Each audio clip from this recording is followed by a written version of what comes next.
வணக்கங்க. இப்போ நம்ம இவ்வளோ நாள் ஆயுள் ரேகைய பத்தி உங்களுக்கு விளக்கம் குடுத்தேன். அடுத்து புத்தி ரேகைய பத்தி உங்களுக்கு நான் சொல்லப் போறேன். இந்த புத்தி ரேகை நல்லா அழகா இப்படி ஆயுள் ரேகைய மேல கூடி ஒட்டாம, இப்படி மேல கூடி தனியா வந்தா, இந்த புத்தி ரேகை இருக்கிறவங்க தனிச்சு வாழ்வாங்க. எதையுமே தன்னால யோசிப்பாங்க. தனி திறமை கொண்டவங்க. யாரையும் எதிர்பார்க்க மாட்டாங்க. நல்லா சம்பாரிக்கணும், நல்லா பாடுபடணும், நல்லா உழைக்கணும். நல்லா ஒரு இதுவா இருப்பாங்க. யாரையும் எதிர்பார்த்து வாழக்கூடிய இது இருக்காது, இந்த புத்தி ரேகை உள்ளவங்க.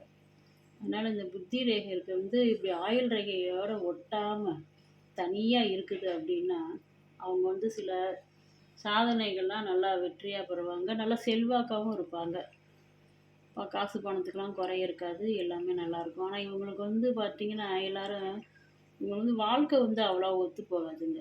ஏன்னா, அந்த அயல் ரகைய விட ஒட்டாம தள்ளி இருந்தா, இவங்களுக்கு வாழ்க்கையில ஒரு இது இல்லாம இருக்கும். இது இல்லாம இருக்குன்னா, இவங்க இவங்க தானுங்கிற ஒரு நம்ம தான் எல்லாம் அப்படிங்கிற மாரி செய்வாங்க. அது பார்க்குறவங்களுக்கு என்ன நினைப்பாங்கன்னா, "இவ பாரு எவ்வளோ ரொம்ப இதுவா இருக்கிறா, அப்படி இருக்கிறா, இப்படி இருக்கான்னு" ஒரு கெட்ட பேர் வரும். ஆனா இவங்களுக்கு வாழ்க்கை ரேகையில ஒத்து போகாது. ஏன்னா அடுத்தவங்களோட எதிர்பார்ப்ப பார்க்காம வாழ்றவங்களாச்சே. அதனால இவங்க எப்பவுமே தனிச்சு தான் இருப்பாங்க. இந்த மாரி புத்தி ரேகை இருந்தா.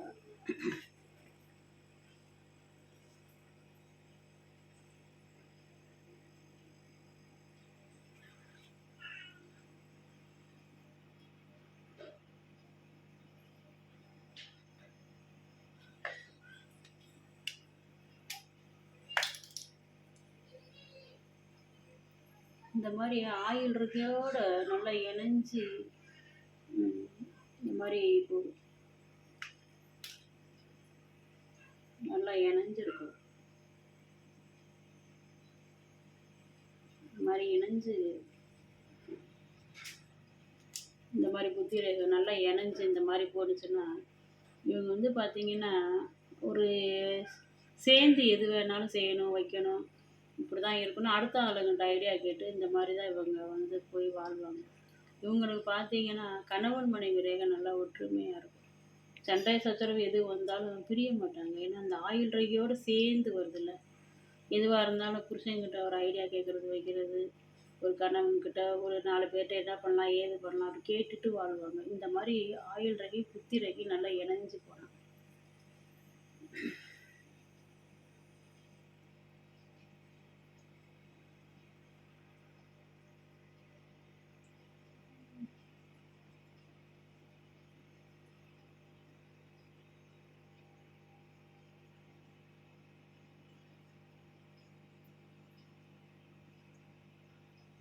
இந்த மாரி புத்தி ரேகை நெளிஞ்சு போகும் பாருங்க.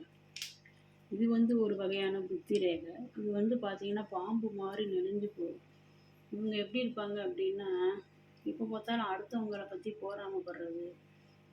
இவங்க அப்படி இருக்கிறாங்க, அவங்க இப்படி இருக்கிறாங்க, அதை இதை சொல்லி அவங்களுக்கு ஏதாவது ஒண்ணு சொல்லிக்கிட்டே இருப்பாங்க. இந்த மாரி நெளிஞ்சு போற புத்தி ரேகை இருக்கிறவங்களுக்கு மட்டும் எதையாவது ஒண்ண அடுத்தவங்கள பத்தியே பேசிக்கிட்டு இருப்பாங்க. நம்ம என்ன பண்றோம், நம்ம குடும்பம் எப்படி இருக்குன்னு நினைக்கவே மாட்டாங்க. அடுத்தவங்கள பேசி தான் தூக்கம் வரும் இவங்களுக்கு. இந்த மாரி ஒரு நெளிவான ஒரு புத்தி ரேகை இருக்கிறவங்களுக்கு ரொம்ப ஒரு இதுவான குணமா இருக்கும். போராம குணம் மாரி நெறைய இருக்கும் அவங்களுக்கு. இவங்ககிட்ட பேசியே ஜெயிக்க முடியாது. இவங்க சொல்றது தான் நம்ம கேட்குற மாரி இருக்கும். ஆனா இவங்க தான் நல்ல புத்தி இல்லையே. புத்தி நல்லா ஒண்ணு ஸ்ட்ரைட்டாவும் இல்ல, ஒண்ணு ஒரு மீடியமாவும் இல்லாம இப்படி நெளிஞ்சு இருக்கு பாருங்க. இந்த மாரி புத்தி உள்ளவங்கலாம் அவங்க புத்திய மாத்தவே முடியாது. கடைசி வரை இதே புத்தியில தான் அவங்க இருந்துகிட்டு இருப்பாங்க. ஆனா இவங்களோட குடும்பத்தில ஏகப்பட்ட பிரச்சனை வரும். தொந்தரவு வரும். நிம்மதி இருக்காது. சண்டை இழுத்து விட்டுக்கிட்டு யாராவது ஒரு 10 பேர் நல்லா ஒரு சந்தோஷமா பேசிட்டு இருந்தா கூட, உடனே இவங்க அந்த இடத்துல ஏதாவது ஒண்ணு சொல்லி அவங்கள எல்லாரையும் சண்டை வளச்சுருவாங்க. ஒண்ணுக்குள்ள ஒண்ணு சண்டைய போட்டு எல்லாம் கிளம்புற மாரி பண்ணிருவாங்க. இந்த மாரி ஒரு நெளிவா இருக்கக்கூடிய புத்தி ரேகை இருக்கக்கூடாதுங்க.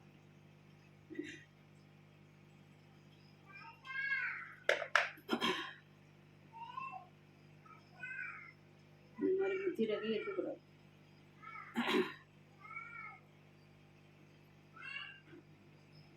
புத்தி ரேகை நல்லா ஸ்ட்ரைட்டா இந்த மாரி புத்தி ரேகை இருந்தா நல்லா இன்னும் இறக்கமா கூட இருக்கும். பார்த்தீங்கன்னா, இவ்வளோ தூரம் கூட வரும். இந்த மாதிரி ஸ்ட்ரைட்டாக புத்தி ரேகை இருக்குன்னு வைங்களேன், இந்த மேடுகளுக்கு நடுவில் நல்லா நீளமாக இருந்தால் இது வந்து நல்ல ஒரு கூர்மையான புத்தி ரேகை தாங்க. நல்லா எதையுமே நல்லா ஐடியாவாக யோசிச்சு சிந்திச்சு நல்லா எடுப்பாங்க. 2வது அங்கனே போட்டு எந்த விஷயம்னாலும் உடச்சிருவாங்க. எதுவுமே அவங்களுக்கு வந்து மறைவு கிறைவு எதுவுமே இருக்காது. இது நடந்துச்சு, வச்சுச்சு, போணுச்சு, கொண்டுச்சுன்னு டான்னு போட்டுருவாங்க. இந்த மாதிரி புத்தி ரேகை இருக்கிறவங்க. இந்த மாதிரி பாருங்க, இந்த புத்தியும் இந்த ஆயுள் ரேகைக்கும் இடவுல அந்த இடத்துல ஒரு முக்கோணமா தெரியுது பார்த்தீங்களா? இந்த புத்தி ரேகை எவ்வளோ நீளமா வந்து இந்த ஆயுள் ரேகை வரும்போது இந்த இடம் எப்படி இருக்கு? நல்ல ஒரு முக்கோண சைஸில் இருக்கும். புரிய இந்த மாதிரி இருந்தால் சாமர்த்தியவாதிங்க. இவங்களுக்கு வந்து எதையுமே சாதிச்சிருவாங்க. 2வது எது வேணும்னா எப்படி வாங்குறது, வைக்கிறது, இந்த மாதிரி குணங்கள்லாம் நல்லா இதுவாக இருக்கும் அவங்களுக்கு. சாமர்த்தியவாதி. எதுவுமே சாமர்த்தியமாக சிரிச்சுருவாங்க. இந்த மாதிரி முக்கோணம் இருந்துச்சுன்னா. அந்த மாதிரி இந்த மாதிரி ஸ்ட்ரைட்டாக புத்தி ரேகை இருக்கிறவங்களுக்கு நல்ல புத்தி அறிவு நல்லாயிருக்கும். அதே மாதிரி எதையுமே ஸ்ட்ரைட்டாகவே பேசி ஸ்ட்ரைட்டாகவே ஒரு முடிவுக்கு வந்துடுவாங்க. இந்த மாதிரி புத்தி ரேகை இருக்கிறவங்க. அப்புறம் அந்த இன்னொரு மாதிரி இந்த மாதிரி புத்தி ரேகை பாருங்கள். இந்த மாதிரி புத்தி ரேகை வந்து இப்படி ஒரு சந்திரனோடே தோறும்.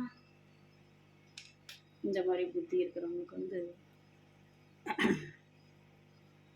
சந்திரமேடை போட்டு நல்லா இறங்கி வரும்.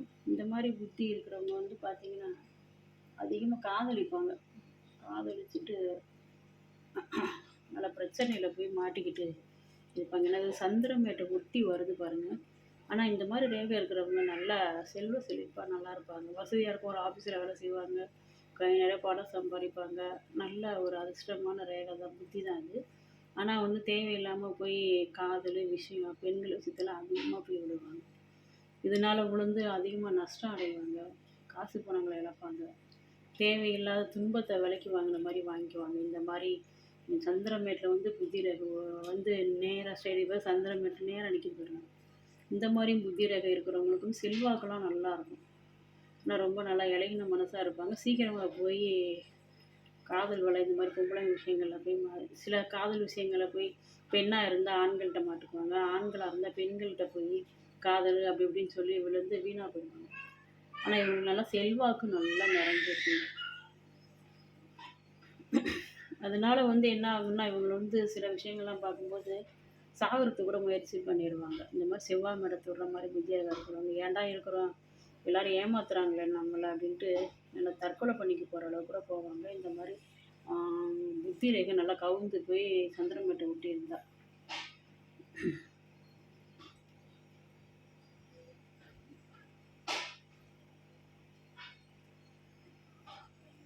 சில புத்தி ரேகையை பார்த்தீங்கன்னா லேசாக இப்படி வரும்.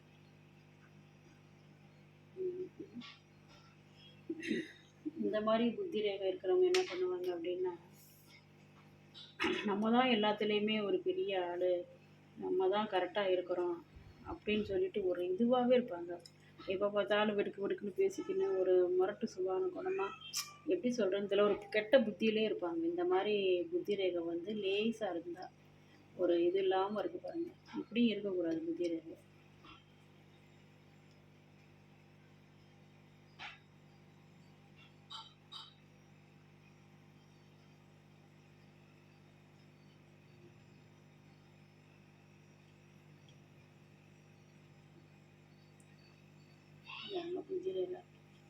புத்தி ரேகை ஆயுள் ரேகையோட இணைந்தாங்க இருக்கணும்.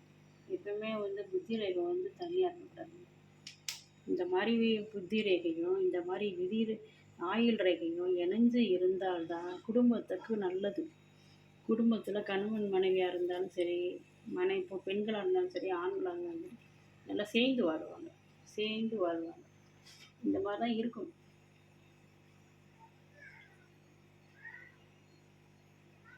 நல்லா சேர்ந்துருக்கு பார்த்தீங்களா? இந்த புத்தி ரேகையும் ஆயுள் ரேகையும் சேர்ந்து இருந்தால் தான் ஆயுள் காலம் ஃபுல்லாக அவங்க நல்ல புத்தியோட கரெக்டான நிலைமையில வாழ்வாங்க. அது மாதிரி தான் இந்த புத்தி ரேகைங்கிறது இப்படி தாங்க இருக்கணும். இதுதான் நல்ல புத்தி ரேகை. கரெக்டாக வந்து உங்களுக்கு நிற்கிது. ரொம்ப நீளமாக போனாலும் ரொம்ப அகம்பாவமாக ஒரு மாதிரி நம்ம தான் எல்லாம் பெருசுங்கிற மாதிரி இருப்பாங்க. அதே மாதிரி சந்திரமேட்டு விளையாட வளைஞ்சு வந்தாலும் வரக்கூடாது. அதனால் இந்த கரெக்டான மீடியமாக நல்லா திட்டமான புத்தியில் இருக்கிறவங்க வந்து எதையும் கரெக்டாக யோசிப்பாங்க, சிந்திப்பாங்க. இவங்களோட்டு பிறருக்கு எந்த விதத்துலயும் துன்பங்கள் இருக்காது. யார பத்தி பேச மாட்டாங்க. யார் இப்படி இருக்கிறாங்களே, அப்படி இருக்கிறாங்கன்ட்டு பொறாம குணம் இருக்காது. இயல்பா நல்லபடியா தான் வீட்டு வேலைய பார்த்துக்கிட்டு நல்லபடியா இருப்பாங்க. இந்த மாரி புத்தி ரேகை இருக்கிறவங்க வந்து பிறருக்கு துன்பம் குடுக்க மாட்டாங்க. இப்போ இந்த புத்தி ரேகைய பத்தி பார்த்துட்டோங்க. அடுத்து வந்து நம்ம இருதய ரேகைய பத்தி உங்களுக்கு நான் சொல்றேன்.